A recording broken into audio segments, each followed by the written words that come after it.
Know your audience.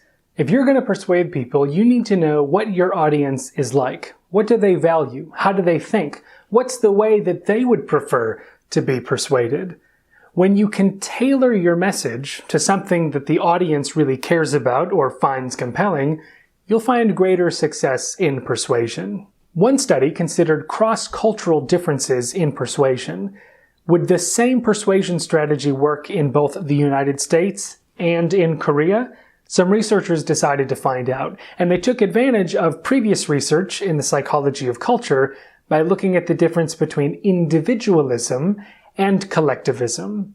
In general, people from more Western cultures, like the US, Europe, Canada, etc., tend to be more individualistic, which means that the stuff that they care about is the stuff that relates to their own personal goals for the future. They care about what makes them different from other people and how they can pursue their own goals and achieve their own successes.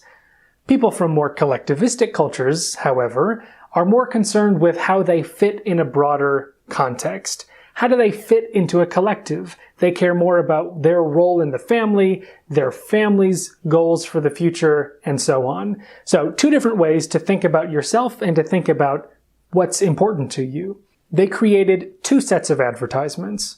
One featured individualism, the other featured collectivism. So take an advertisement for a camera, for example.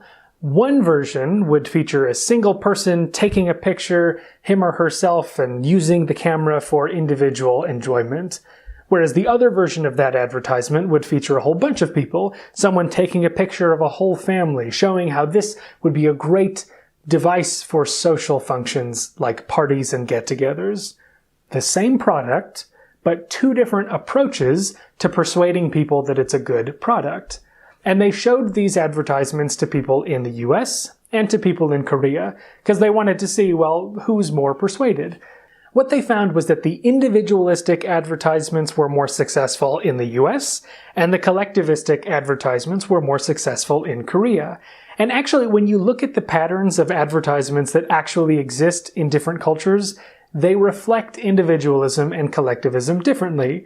The average advertisement in the US features individuals, and the average advertisement in East Asian cultures features groups of people. So the bigger point here isn't just about culture. It's that when you tailor your message to what your audience cares about, you'll find greater persuasive success.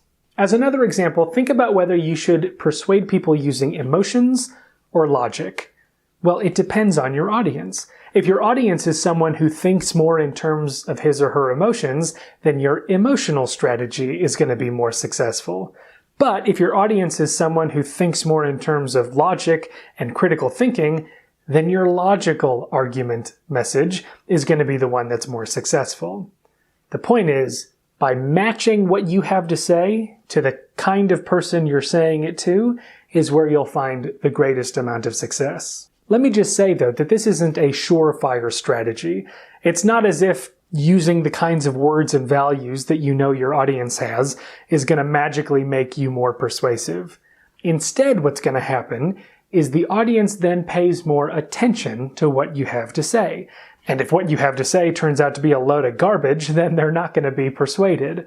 So take care to note that when you're using tailored messages, when you're trying to incorporate things that you know your audience cares about, that at the end of the day, your arguments are really strong, that your message is really compelling all on its own.